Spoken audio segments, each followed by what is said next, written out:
All right, let's go ahead and get started. So now we're up to the difficult part of the proof. We're going to go back to kind of the very start of the whole foundation seminar, and I mean back to the first season, where we were introducing Gödel's completeness theorem, the soundness theorem for first order logic, with respect to natural deduction, etc. What I need to do is build upon some of that theory and generate some general statements for first order theories.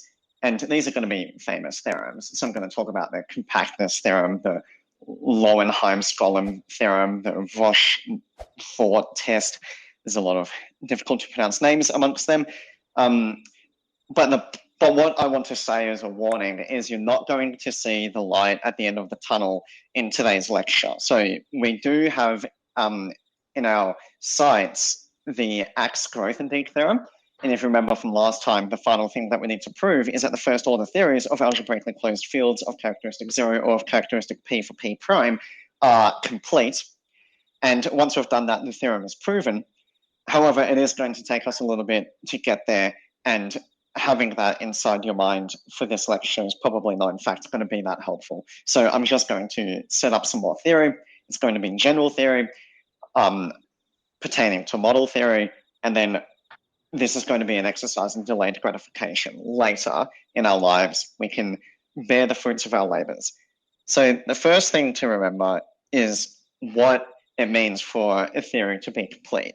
So a first order theory, T, say, is complete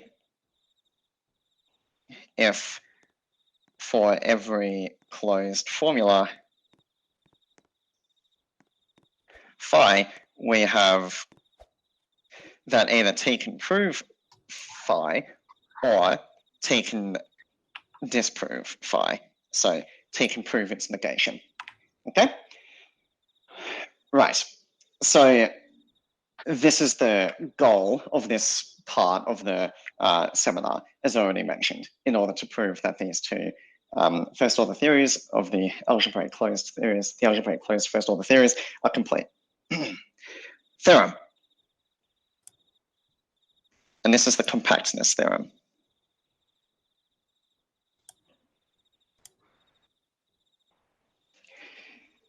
So once I say the statement, you'll see why we call this the compactness theorem. Let T be a first order theory. I'm going to start calling them FOTs.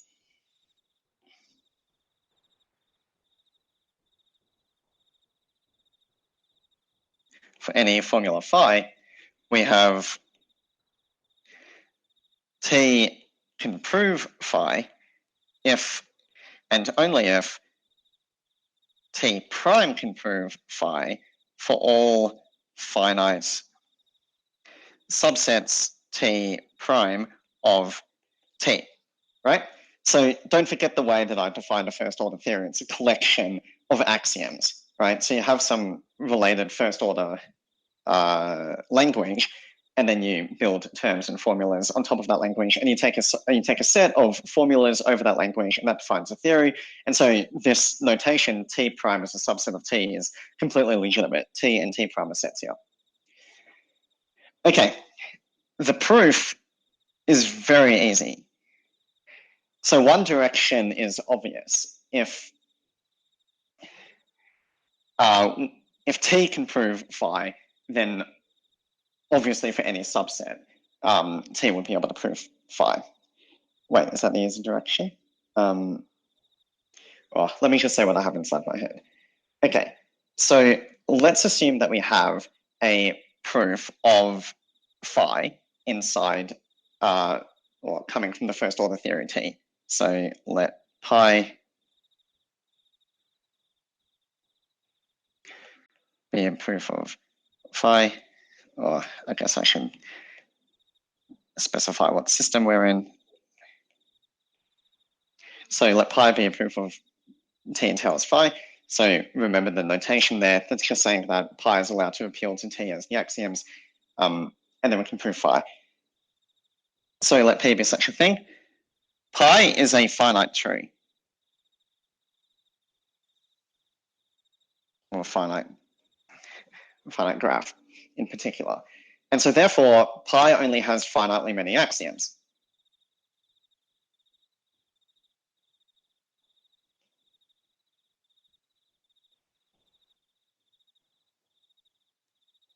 Uses only finitely many axioms in the premises.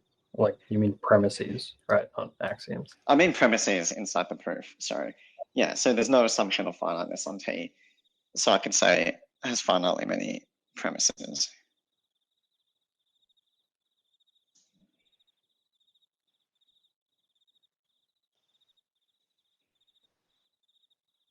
Amongst its axioms, is that bad terminology? I'm just saying the axioms of pi there, not the axioms of T.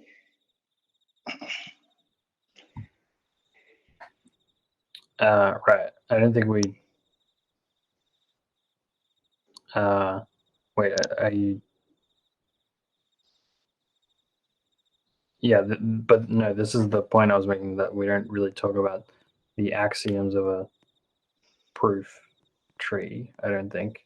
Or maybe you use that terminology. I think we've used premises. We've used premises so far. Or you could just say the.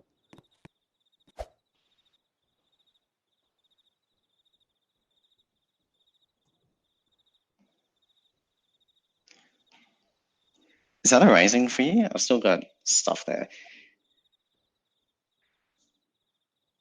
Stuff where? It's. Yeah, so I've got stuff after premises, but I don't know if you can see that or not. That you can't erase? Yeah. All right, I can't erase it either. Okay. Bug report.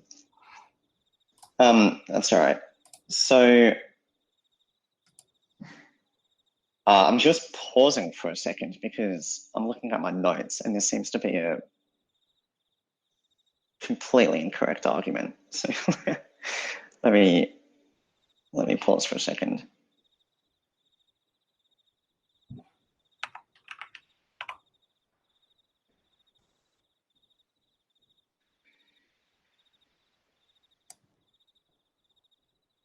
Yeah, I've written complete garbage, but I think I can turn this into something correct live. Okay, so therefore pi has only finitely many premises. So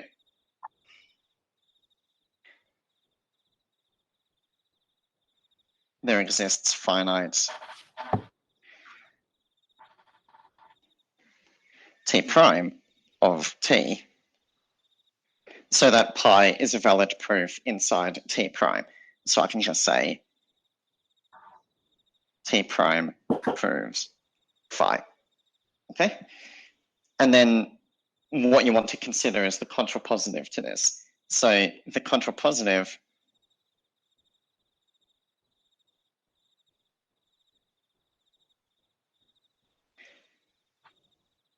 if T prime cannot prove phi, then for all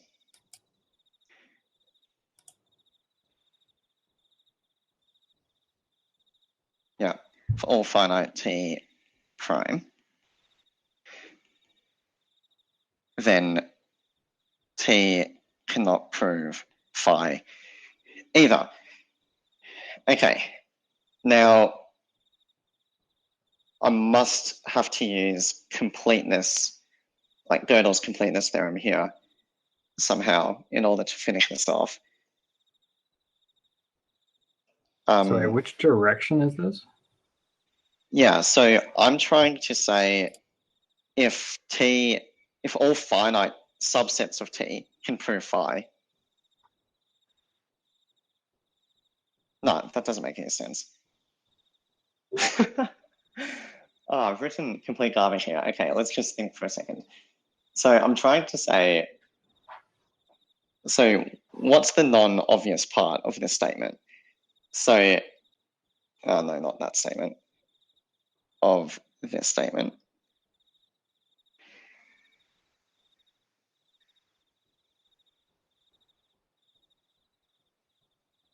Yeah, it's the for all finite subsets. So if you take a proof pi, like I have, and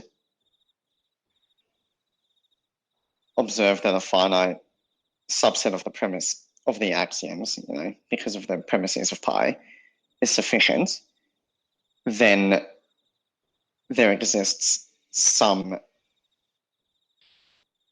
finite subset that proves phi. And the contrapositive to that is if no finite subset proves phi, then T doesn't prove phi. So I've written the correct implication from what I've said, but how does this relate to the theorem? It relates to the theorem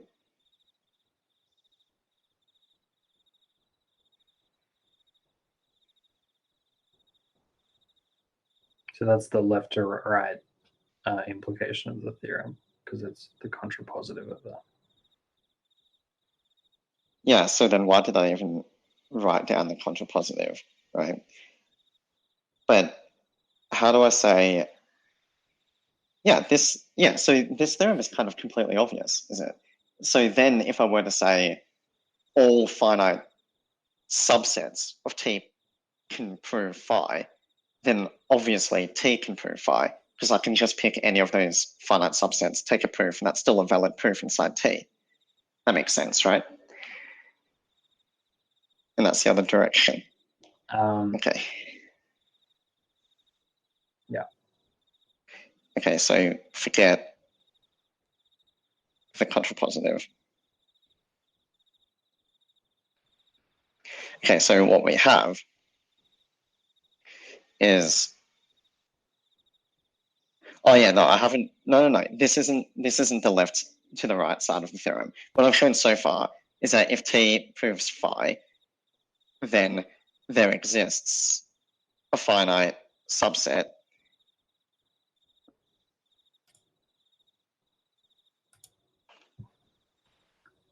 such that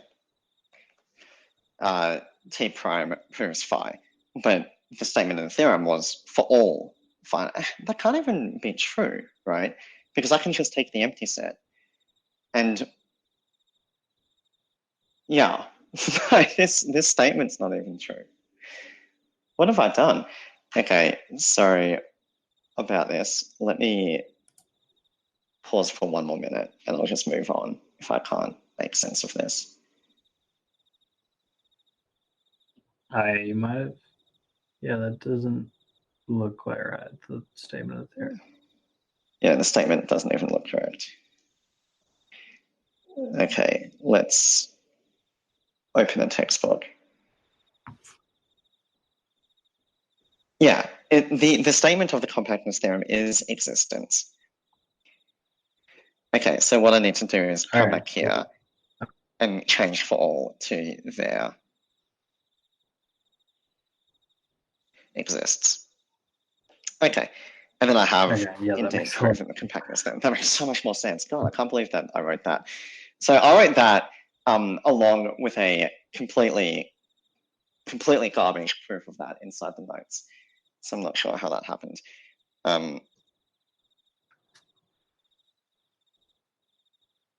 But nevertheless, the important mechanism of the proof is that, the logical system we're working with has like finite proof trees, and so that finiteness allows us to get compactness like this. Yeah, exactly. Okay. All right, and then we can use Gödel's completeness theorem in order to get a similar statement for models, and that's the more important one for us. So a corollary is, I do need T to be consistent, so I'll explain that in a second.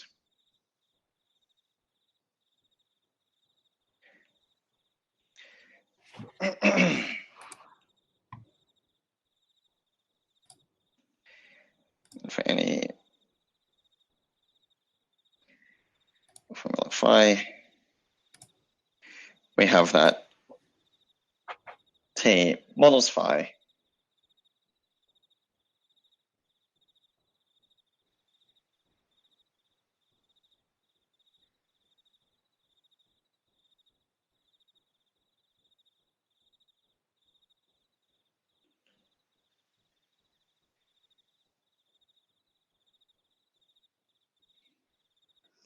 such that T prime models phi. So the reason why I needed consistency is because there's a corollary of Gödel's completeness theorem, which was spoken about by Billy back in the first season of Foundations, which is a set of formulas, gamma. So let me write it out. Or a theory, I can just say.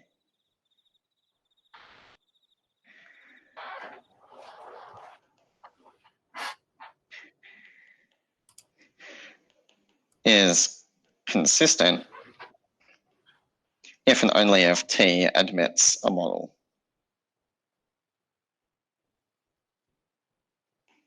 Okay, so the way that we want to use this corollary is constructing a model of some infinite theory using the finite subsets of that theory.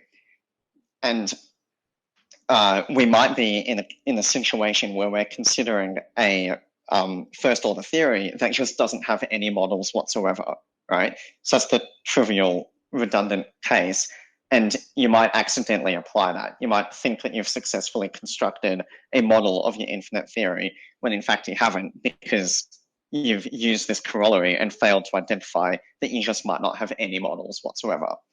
So if T is consistent, then we know that we have a model, and also we need consistency for this corollary. So you can use the other direction as well, which is helpful. If T admits a model, so for example, algebraically closed fields, we know that they admit models, and so therefore they're necessarily consistent theories.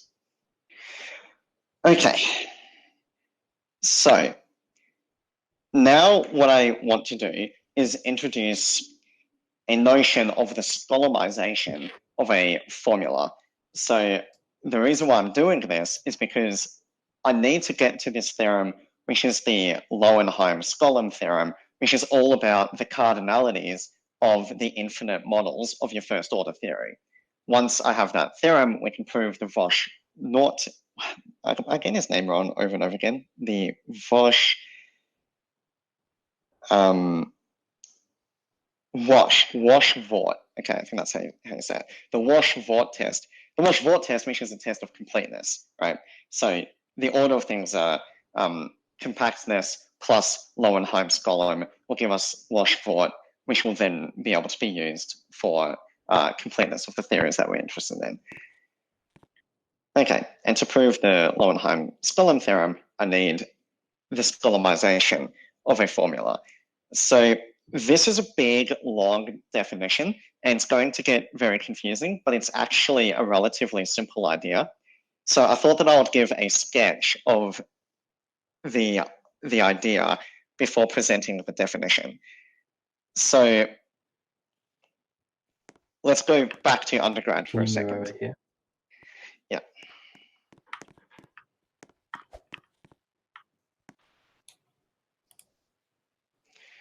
Okay. In real analysis class, you were taught that a sequence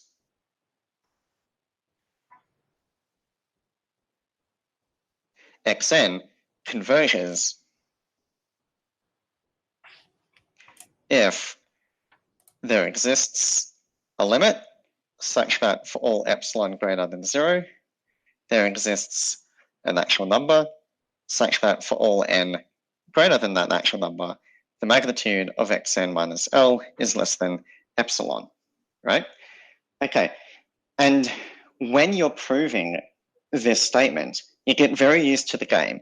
So first you need to pick a good choice of L, and then you need to come up with, for each epsilon greater than 0, a natural number n, and some students even give it the subscript epsilon. And what we mean by the subscript is this epsilon is allowed to depend on, the n is allowed to depend on epsilon, right? And the reason why is because the existential quantifier for the n comes after the universal quantification for the epsilon. So we can think about these as functions, right? The L is a zero area function. It's just an element of the real numbers. And then n sub epsilon is a function from the real numbers to the real numbers. So what that means that we can do is we can say these proofs are a matter of finding f naught, which is an element of real numbers, and f1, which maps from the real numbers to the real numbers, so that star holds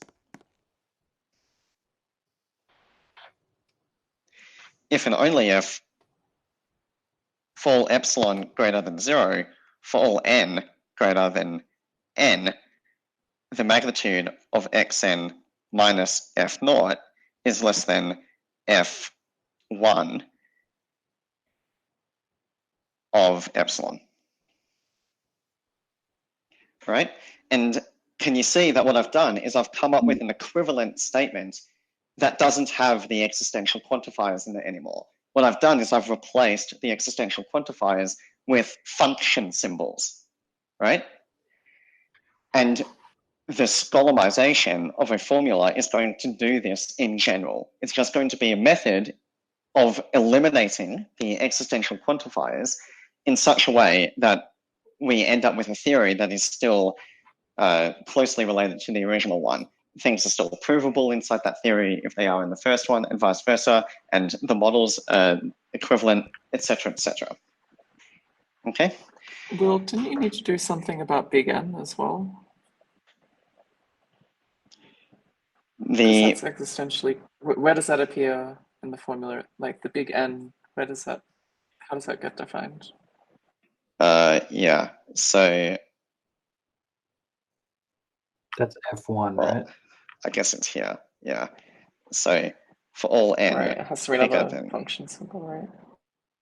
Yeah. Right. And then maybe nice, I don't need F1 here. Yeah, I can put epsilon there. Okay, good pickup. Makes sense? Okay, let's move up.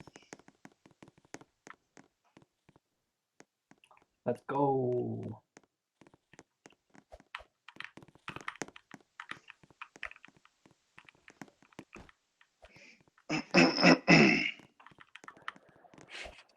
I like watching the old courses get very confused.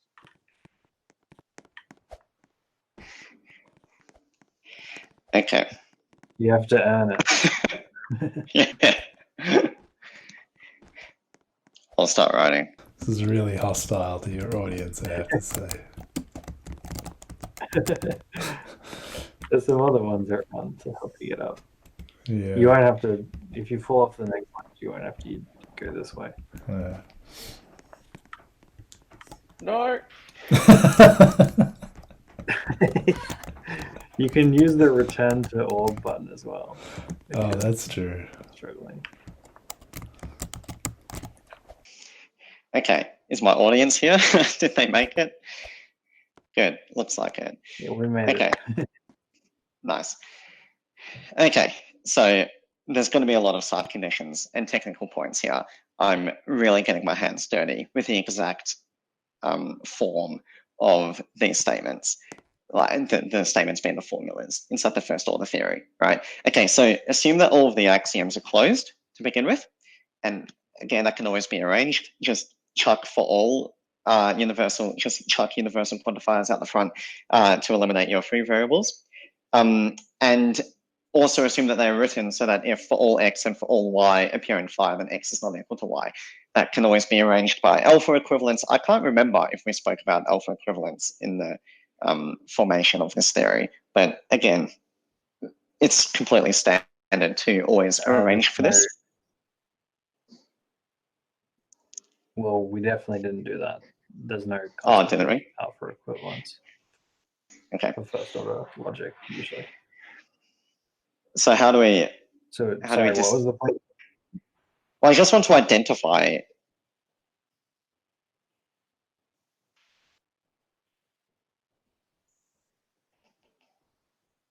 I want to identify things like this in the setting where I don't accidentally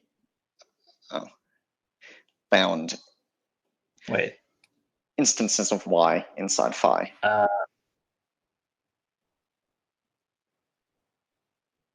Do you mean to write for all? All right. Okay, I know. I see what you're saying. Yeah, but yeah, no, relabeling the bound variables. As we've set it up, those are not equal. That doesn't matter. They don't need to be equal because I can prove the theorem that I'm about to prove for all theories where these assumptions do hold. And then it's completely trivial to reduce down to this case. Because if two theories change. Where what is the ones I'm about to write down. So one of them is if for all x and for all y appears in phi, then x is not equal to y. So I've got distinct labels for the bound variables. Okay, sure. Makes sense?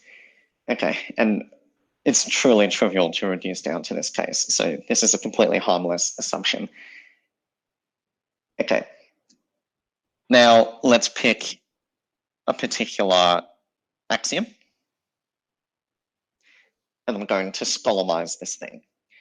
So I need to consider the set of bound variables, but I actually need to split it into the variables that are bound by a universal quantification and those that are bound by an existential quantification. And I also need to set up a labeling on these so that the order reflects something. So let me explain what I want it to reflect. Consider the set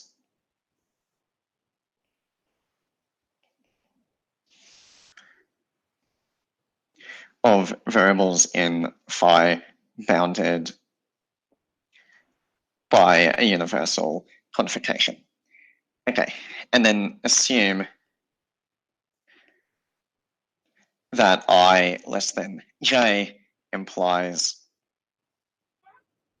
for all xi is to the left of for all x in j. Okay, and then I do a similar thing for those bounded by existential quantifiers. That's an m. What do you mean by to the left? In the formula. As in phi is a formula. I've fixed a particular phi, but like, and then I can just. Yeah, but are you so like thinking of formulas as a sort of nested structure of things? I feel like you're gonna have to like sort of apply a bunch of like quantifier equivalences and pushing in negation and changing connectives around. Do you still end up with the same order of quantifiers after you do that? Like, No. are you intending to talk about like a flat version, or like you're taking literally any formula, however it's nested? All I care is that like when you write it down left to right, the set of variables is written in order. Yeah, so I'm just saying the second type of once it's been flattened down, but you can think about it in the first type as well. You can just say the order reflects the nesting, right? And then if there's distinct collections of nestings, like if they're reading from left to right, the formula, the nesting goes greater than 0 and then back to 0 and then greater than 0 again, then I can just look at those groups from left to right. And that's perfectly valid because there's no nesting of nestings because it's first order. So you can make sense of it in either situation, but I think just reading the syntax from left to right is definitely the easiest. Okay. Right? Okay. So let y1 up to ym be the variables bounded by an existential quantifier. Okay, and then I need another family of integers. So let k1 up to km be this is going to be the number of universal quantifiers to the left of yi. So b respectively.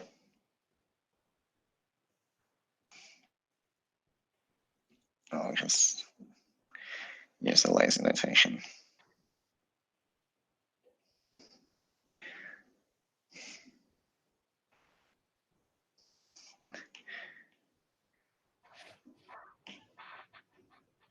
Keep on one thing exists.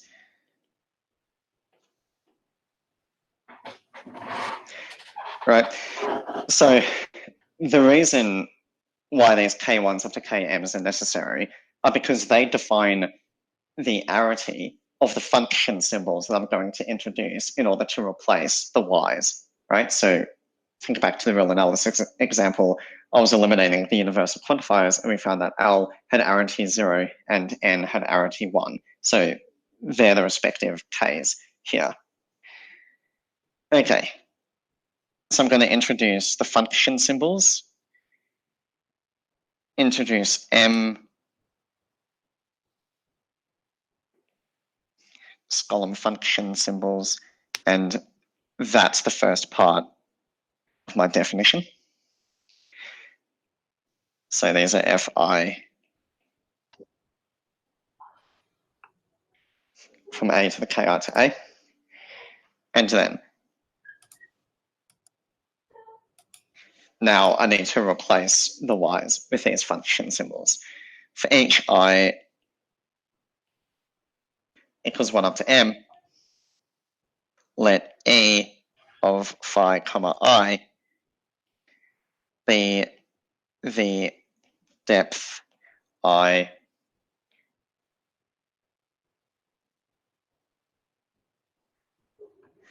no.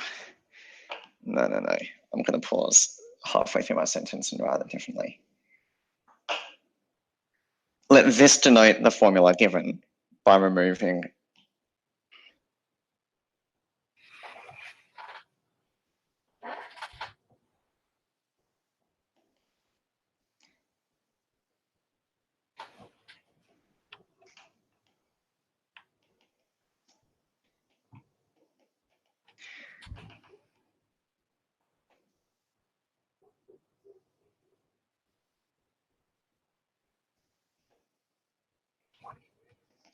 Okay, I think I've got too much on this blackboard. So what we're doing here is we're going through all of these, there exist x's, right? And I mean for any x. And I find the ith one, just from left to right, the ith one.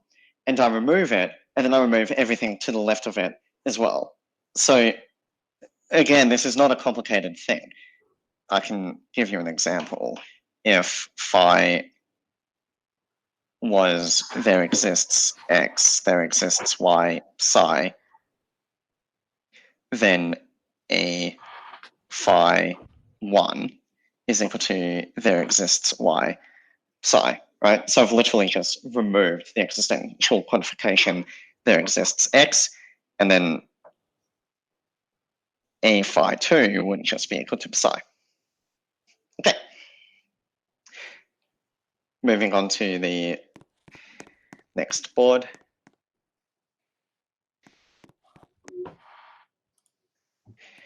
Okay, still continuing with the definition, I can now define the depth I skolemisation of phi. Sorry, could you just stand between these two boards so the camera's on both of them? In between these two, like this. Yeah. Okay, cool.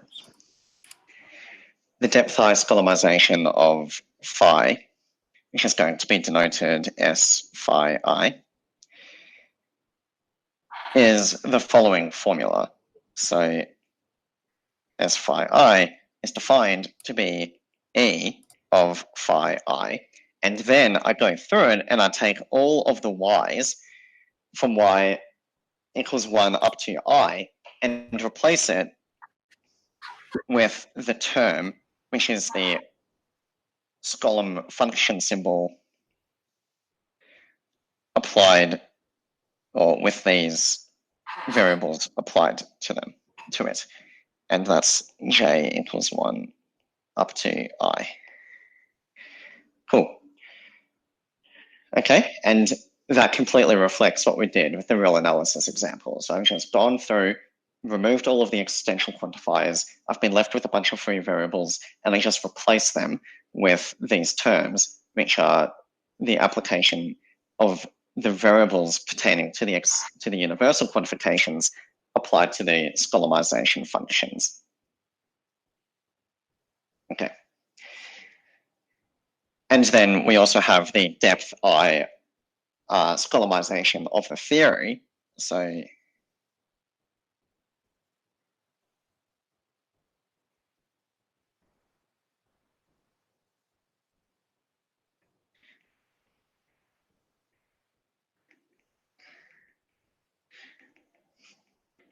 and this is just T with every phi replaced with S phi I.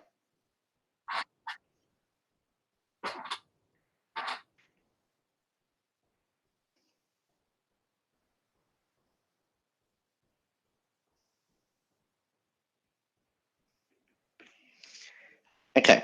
The last sentence is we will write S of phi and S of T respectively for S of phi M and S of TM.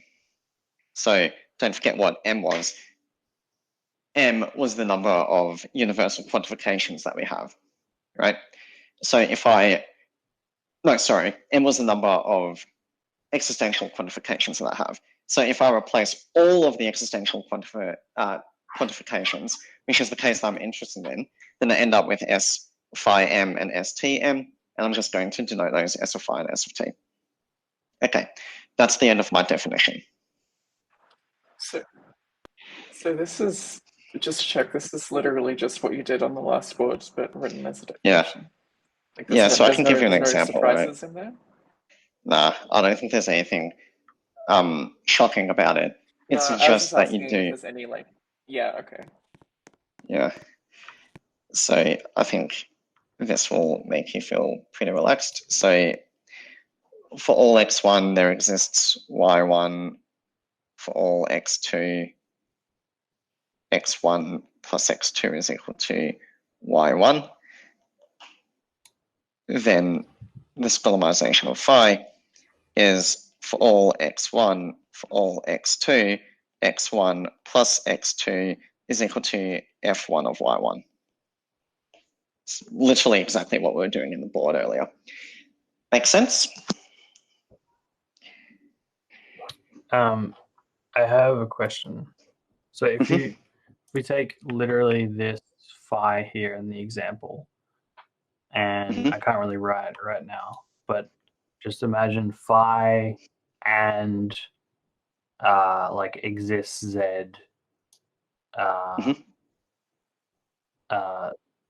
theta of z or something. When that z is Skolemized, it's going to depend on x1 and x2 in this definition, right?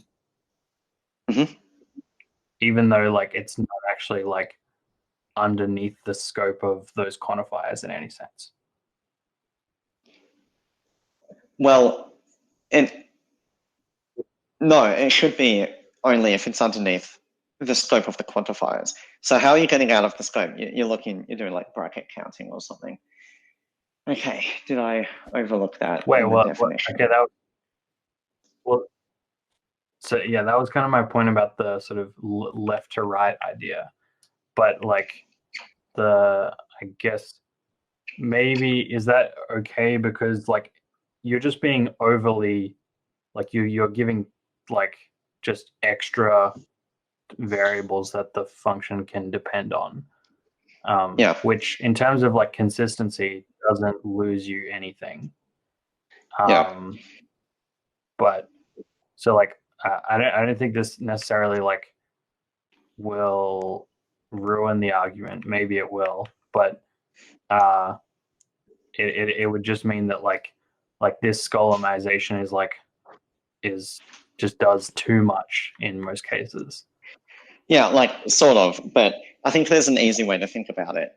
So if I have quantifications that are buried inside my formula, then that formula is equivalent. Let me use the lazy word equivalent, and I can explain what I mean by that. It's equivalent to the same thing with that quantification moved all the way out the front, right? And by equivalent, I mean the first thing's provable if and only if the second one is, and the first one's true in all models if and only if the second one's true, or it's true in any model if and only if the second one's true in any model, right?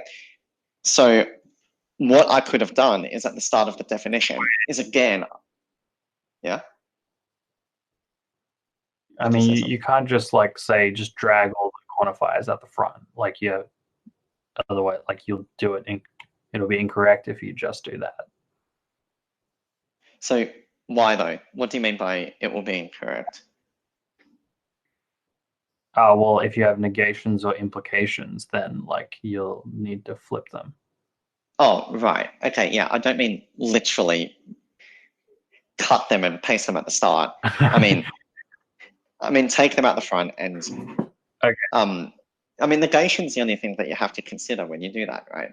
Like what I'm saying is that every formula. Well, you need to implication as well. If you have a quantifier in the premise of an implication, then I'm pretty sure you can't just pull it out the front. It doesn't work like that. Yeah, but then you could turn the implication into a conjunction, right? And then you can. Yeah, maybe not. Deal with the negation, but no, sorry, you can't. Yeah, once you deal. So the statement that I would be trying to make, I can write it on the board over here. Well, so like if you wanted to go that route, I think it would consist of defining a certain normal form of a formula which has a certain nice structure that has all the quantifiers at the front, and then there's like a theorem that says all formulas are equivalent or like equisatisfiable to a formula that I think maybe you could get equivalent to one that has all the quantifiers at the front. Yeah. But I think another route, like, do you think it would make sense if at the start, instead of saying left to right, you would just like spoken of like all of the variables, like when you talk about x1 up to xm, like on a per existential variable basis, you talk about the ones that are scoped over, that have quantifiers that scope over that variable anyway. Yeah, I think that will work. So did you get my point earlier though, of like you could have kind of disjoint groups of nests inside your one formula? I don't. What do you mean by that? Like just a conjunction of two completely. So I could have formulas. Yeah, for instance, that's a good example. And so then I could have like a depth 3 existential quantifier all the way over on the left of my formula, but then also all the way over on the right of my formula, right? And so if I were to say something like, consider all depth 3 bound variables or something, then I will end up with a set of completely unrelated to each other variables that's not necessarily of size 1, okay? And I need to make a decision as to whether I'm going to consider all of those together inside my definition, or if I'm going to consider them one by one. So I think that's the difficult part of considering the definition from an existential quantifier case-by-case basis. Does that make sense? Okay, so we do want to go the route of there's this sub-proof saying there's this normal form in which all the quantifiers are out the front, and then we're making this definition for that normal form. Yeah. So, pardon. When I was doing this, I was thinking to myself, I thought of these two possibilities, and where it becomes confusing is whether you want clarity of thought or correctness of argument, right? So generating this entire negation, conjunction, normal form, whatever, with all of the quantifiers out the front, proving that every formula is equivalent to such a thing. It feels like you're setting up all of this theory, and then you're like, oh, what's the punchline? And the punchline is, oh, that makes it slightly easier to think about this definition inside the body of this way harder theorem, right? And I find that a little bit frustrating. It's like you're forcing people to do lots of work in order to insist that this is an easier way to think about it. If you were to just start off with a formula, then I'm sure you can Skolemise it. You just need to make the statement of the Skolemisation precise. And well, I mean, that's like, I could make an analogy to like Skolemising something and getting something uglier could be like starting with a basis for an ideal and then applying the Bookberger algorithm to get a Grosvenor basis that is ugly, I guess. Yeah, but like the Good man, good student. a Grosvenor basis.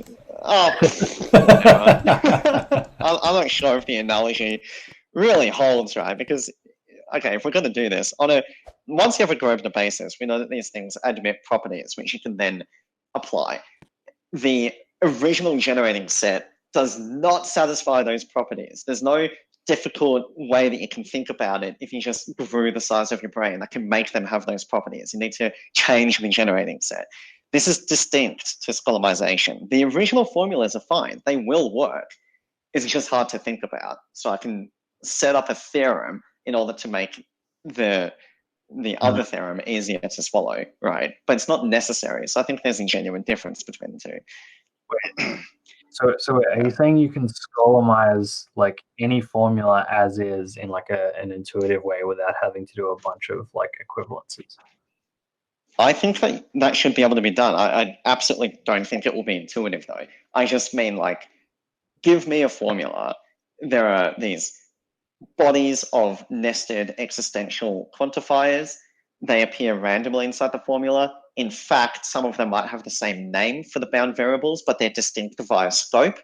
But whatever, if you organized all of that, you could definitely just replace those existential quantifiers with function symbols and end up with a formula that's got the correct properties, which is equivalent, provability, equivalence inside models, etc. The problem is you can't just identify the existential quantifiers in the formula just by looking at it, because there's the existential quantifiers as is written, but then there's like the real ones that in the normal form still are existential quantifiers, and you're only supposed to Skolemise those ones. That's a very good point. Let me think about that for a second. So like you can have this like nested structure of an implication inside an implication with a negation here and a negation there, and you have to chase like every single occurrence of like how many implications and how many negations does this quantifier fit inside, and after it flips it back and forth between universal and existential, how many times does that happen? It's whatever the result is at the end. Is it a existential quantifier after you normalize, or is it universal? And you're only supposed to Skolemise the ones that become existential quantifiers. Yeah. Okay, that's legitimate. So I think that you could stand there and say, yeah, but that integer exists, and you can just assume it and use it inside the definition. But you're right, that is ridiculous at that point. So it's ridiculous to the point where you would be like genuinely skeptical over whether the Skolemisation works. So yeah, now it seems like the normal form actually generates logic that is relevant to because I think that's what you'd end up doing. Like when you say chase down the scope, count the number of negations before it, and if it's even, then do this. If it's odd, then do this.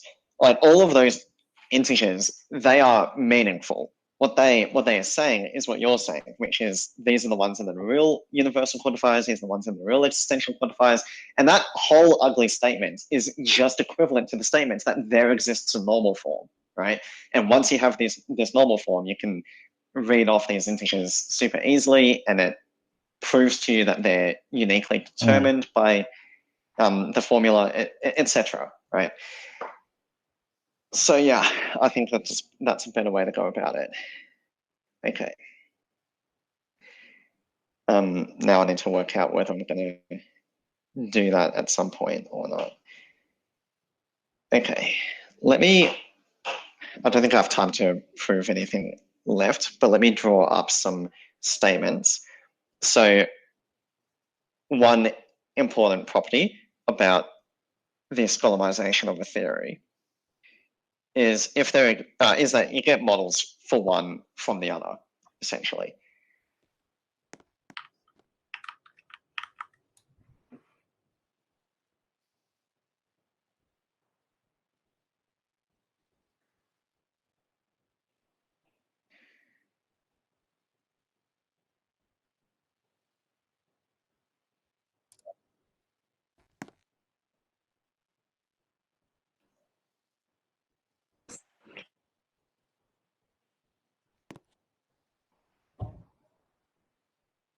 Of the skolemisation, yes.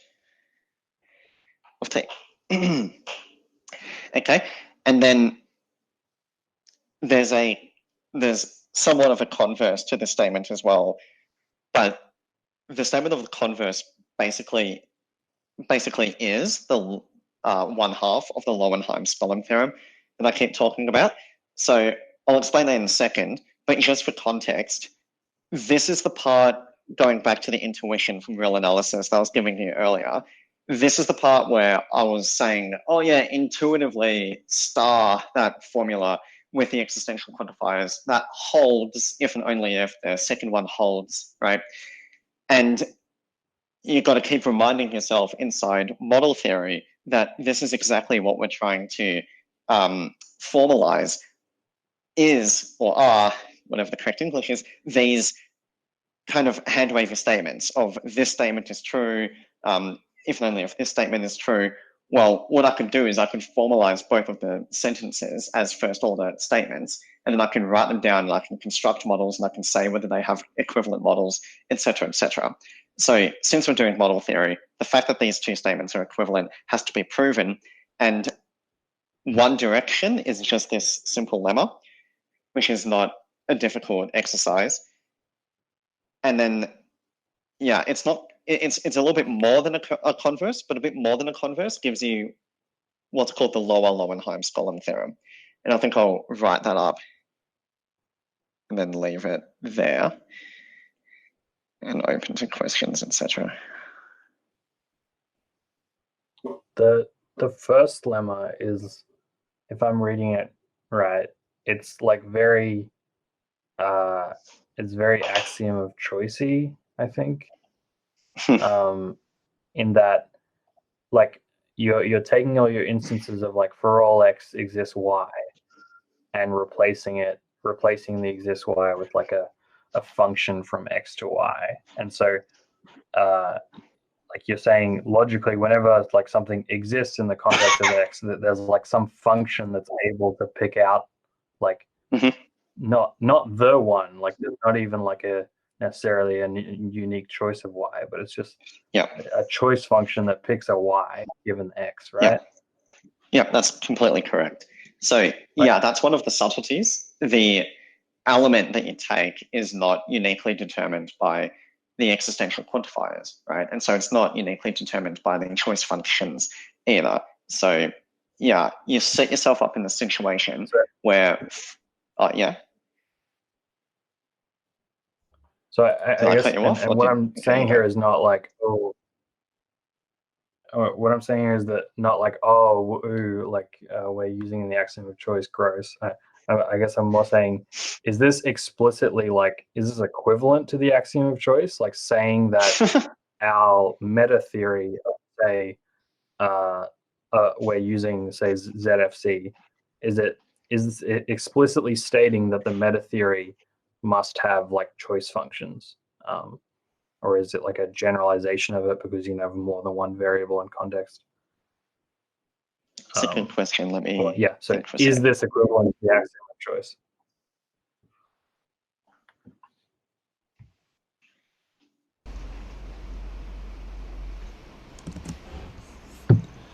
What does that even mean? I mean, Where is the set theory that does or does not have the axiom of choice? Is it the theory in which models are formulated, or is it sort of containing all of this discussion? No, it's the meta theory, I think. But you can't have choice in your meta theory. Yeah, so you might not like it, but I think I am using it here. So I think Billy's right. It's like I, as the meta theory, am saying that there are all of these function symbols and there exists these models, and I can corner some situation where for each collection of elements, I get a set. I need to pick one element inside it. And I do that in order to define the functions that I interpret the column functions as. So I'm doing that as the meta theory. So I think the meta theory is using choice here. So I would like to. I want the discussion to be like I'm happy to talk about like the foundations of philosophy or anything, but just can we just make a coherent statement about we've within ZFC, just as if we were doing algebraic geometry, and we've got polynomials and the functions they induce. We've got formulas and models relating to those formulas, and they exist inside ZFC. We're just doing mathematics as if we would do any other mathematics. We're not answering the question of what's the starting point of this foundation or anything. In that context, if we had chosen ZF instead of ZFC, would this lemma be false? That's a really good question.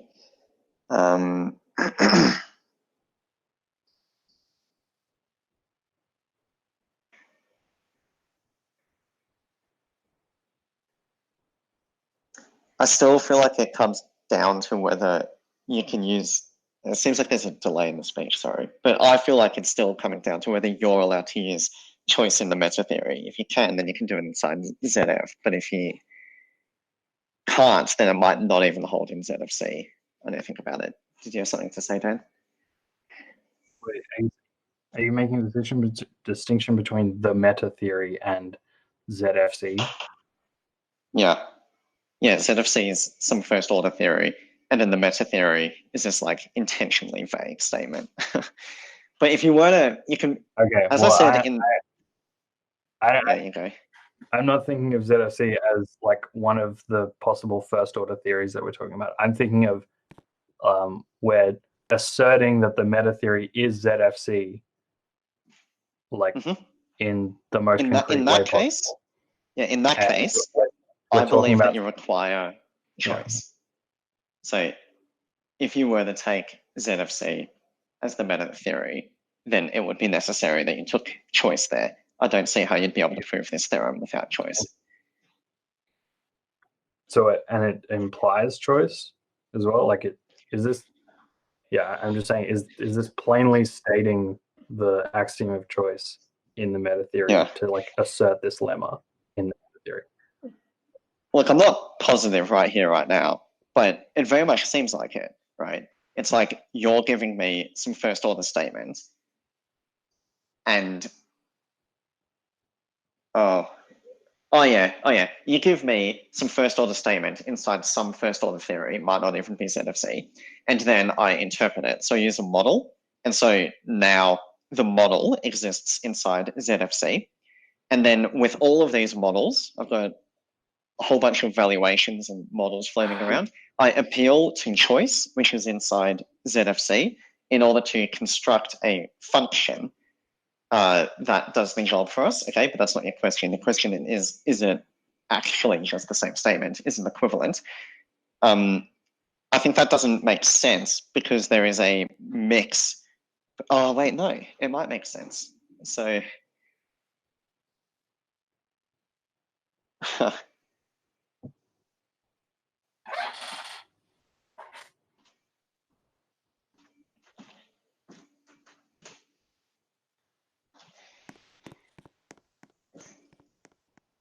yeah, I guess that thinking about the other direction means you're thinking, all right, is my discussion is my interaction with the meta theory ZFC on the same first order basis, or am I like am I a magician, or like I don't know, am I a smart mathematician that is able to somehow reason about sets beyond what is capable of by first order logic or something? Yeah, Because but going the other way would require don't... like taking the meta theoretical statement and sort of compiling it to some first order sentence inside the meta theory, or in the lower level, I guess, or the high level. I don't really think you need to go that far, right? So I think that choice inside ZFC is stronger than this because we're only considering particular sets that arise here. So I apply choice to an arbitrary collection of sets that arise from models of this particular first order theory that I have inside my hands, T, right? Now, for instance, T might just have no function symbols or something, right? And so I end up making, okay. So T might have no function symbols and it might have no axioms. So there's no skolemisation, there's no existential quantifiers, there's no Skolem functions, nothing. So when I run this argument on that theory, when I start making these choices, I don't need choice. I can just literally take the empty set, right? So the only choice functions, quote unquote choice functions, that can ever come out of this argument inside that context is the empty function. There's no way that's equivalent to the axiom of choice inside ZFC. Does that make sense? Right, but so then what I'm saying is if we're in this lemma, I'm assuming we're sort of quantifying over all theories, but I guess yes, I wasn't saying if you fix a theory, then this instance of the lemma is like equivalent to choice. Right. Okay. So I thought maybe you were considering the fixed choice T is equal to ZFC. Okay. So clearly for an arbitrary fixed T, the statement doesn't imply choice. If you range over all T's, then I don't know for fact, but I imagine it does. And if you pick ZFC in particular, then again, I don't know, but I think that it does. I think that's my current stance.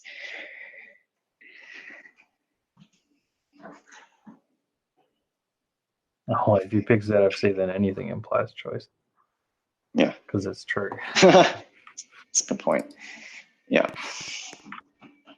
Well, therefore, if you range over all of them, you've got the same triviality. If you range over all theories, it's equivalent to choice. Because in particular, it's true for ZFC. So in particular, choice holds, right? So yeah, it's trivially. Oh, but then the other direction must surely at least not hold trivially, right? So saying choice holds. Oh yeah, that makes sense. The other direction doesn't hold trivially, and that's what this lemma says. So if I assume choice, I can prove this lemma. That's one direction, and then the other direction is that triviality that we just explained. I don't think I completely follow the details of that, but do you want to keep talking about that, or do you want to move on? Yeah, I'll say it again. It's not. I mean, we'll finish after this discussion, but I can say it again. It's not so complicated. So you're saying if we range over all first order theories T, does that collection of statements is that equivalent to choice, right? And I just said that the answer is yes, because if it holds for all first order theories T, then in particular you can take T to be ZFC, and then anything implies choice because choice is an axiom, so it just holds. That's one direction, which is trivial. The other direction, which is... Wait. So at the start of that sentence, you said if it holds for any theory. You're saying if this lemma holds for any theory. Yeah. T. Right. And then where do you go from there? How are you using the lemma to apply to the case where the theory is ZFC? Well, I haven't. I just kind of throw away the theory. Okay. So what I'm doing is I'm proving the equivalence between that collection of lemmas and choice, and I'm doing that by giving you two directions. One of the directions is trivial, and that's the direction that I've given you so far. It's the one that you and I just worked out, that if you select T to be ZFC, then you just get choice for free. Yeah, I think that's not what he's asking for. I think if you take models to be defined inside of ZF and then take T to be ZF, then this lemma should, I mean, the Skolemisation of the statement of choice, shouldn't that give what Billy's looking for? Yeah, so then is that equivalent to choice? Yeah, I guess it seems plausible. I think that's what you're arguing for, right? I mean, the putting the C in the ZFC for the models is just kind of a red herring. It's not actually a trivial statement that Billy is looking for, right? Well, only one direction was trivial. The point that I wanted to get to is that the other direction, that choice implies this lemma, is non-trivial. It's to be proven. It's the reason why I wrote this lemma down on the board. I was about to prove this lemma, and I was joking. Sure, we get that, but I think you're misunderstanding the fact that there might be content in the reverse direction. You're trying to make it into some tautology, which it doesn't have to be. Yeah, of course. So under the context that we consider all theories, right, then there is the triviality. But then what's your statement? If you want to like specialize to ZF, then yeah, maybe you can get a non-triviality in the reverse direction. I agree with that. The triviality was coming from the discussion of if we consider all first order theories T, right? Okay, sure. But if we specialize to ZF,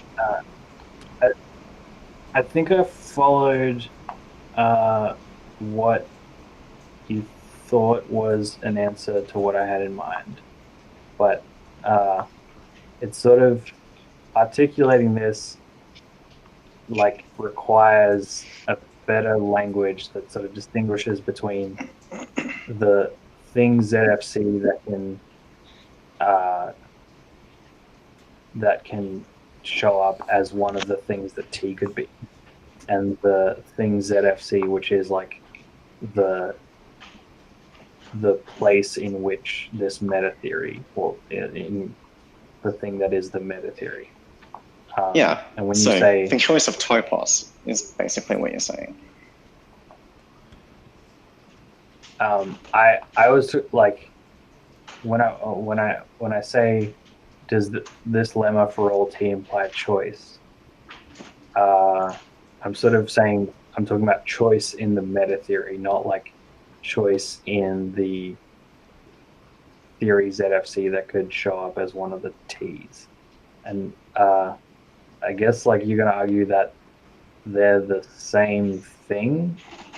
But no, I think what Dan's saying is consider the first order theory ZF and then take a model of that.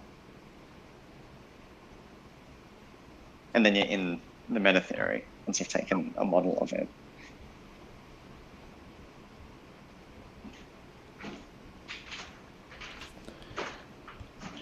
I need to go to bed. And then what?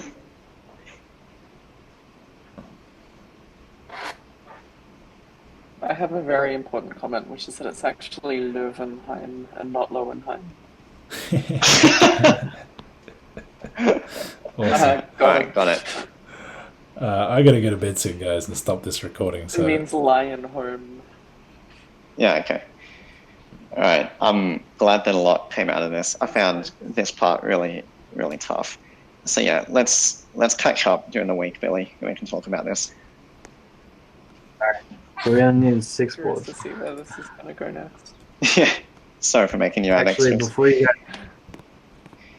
before you guys go, you should run up the top for a treat. Just follow me. Come over this way. Whoa. Go. Wait for me. Very nice. Wait, where's the Exciting. game? I'm here. Wait, it gets... That's a sign. Come again? Yeah, sorry. Follow me. What? Oh, gods.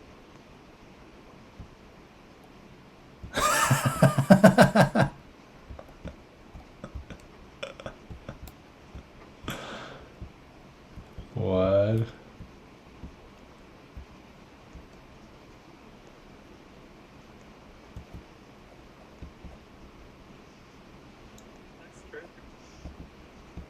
Yeah.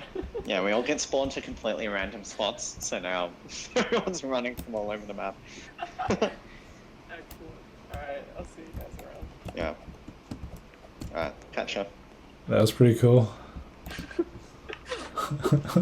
What Yeah. we just did was So- jump. Was What we just did was jump from the inner theory of ZFC to the meta theory ZFC. and everything's much better out here, and it's so different. It's all true here, right?